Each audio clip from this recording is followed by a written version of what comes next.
नमस्कार मित्रांनो, स्वागत आहे तुमचं मराठी टेक मित्र यूट्यूब चॅनलमध्ये. खरीप हंगाम 2024साठी पीक विमा भरायला सुरू आहे आणि पीक विमा भरण्याची अंतिम तारीख 31 जुलै 2024 ही आहे.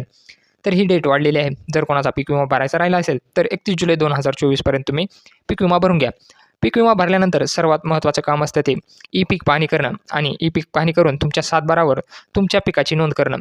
ई-पीक पाहणी केल्यानंतर तुम्हाला पीक विमा मिळण्यास तसेच शासकीय कुठलेही अनुदान, नुकसान भरपाई मिळण्यास काहीही अडचण येत नाही. त्यामुळं तुमच्या सातबारावर तुमच्या पिकाची नोंद असणं आवश्यक आहे आणि ही नोंद तुम्ही घरबसल्या मोबाईल ॲप्लिकेशनद्वारे ई-पीक पाहणीच्या माध्यमातून करू शकता. तर खरीप हंगाम 2024साठी ई-पीक पाहणी कधीपासून सुरू होणार आहे याबद्दलची माहिती आपण या व्हिडिओमध्ये घेणार आहोत. तसेच ई-पीक पाहणी करण्यासाठी तुम्हाला कोणतं ॲप्लिकेशन वापरायचं आहे याचीही माहिती आपण या व्हिडिओमध्ये जाणून घेणार आहोत.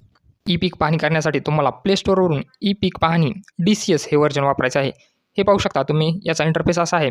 ई-पीक पाहणी DCS हे असं ॲप्लिकेशन तुम्हाला ई-पीक पाहणी करण्यासाठी वापरायचं आहे. तर खरीप 2024साठीची ई-पीक पाहणी करण्याची दिनांक जो आहे तो 1 ऑगस्ट 2024 पासून ई-पीक पाहणीला सुरुवात होणार आहे. तर ई-पीक पाहणी मोबाईल ॲपद्वारे तुम्ही 1 ऑगस्ट 2024 पासून तुमच्या पिकाची ई-पीक पाहणी करून सातबारावर त्याची नोंद करू शकता. ई-पीक पाहणी सुरू झाल्यानंतर ती ई-पीक पाहणी तुमच्या मोबाईलद्वारे कशी करायची याबद्दलचा व्हिडिओ आपण आपल्या यूट्यूब चॅनलला टाकणारच आहोत. त्यामुळे यूट्यूब चॅनलला सबस्क्राईब करायला विसरू नका. तसेच बेल आयकॉनला प्रेस करायला विसरू नका.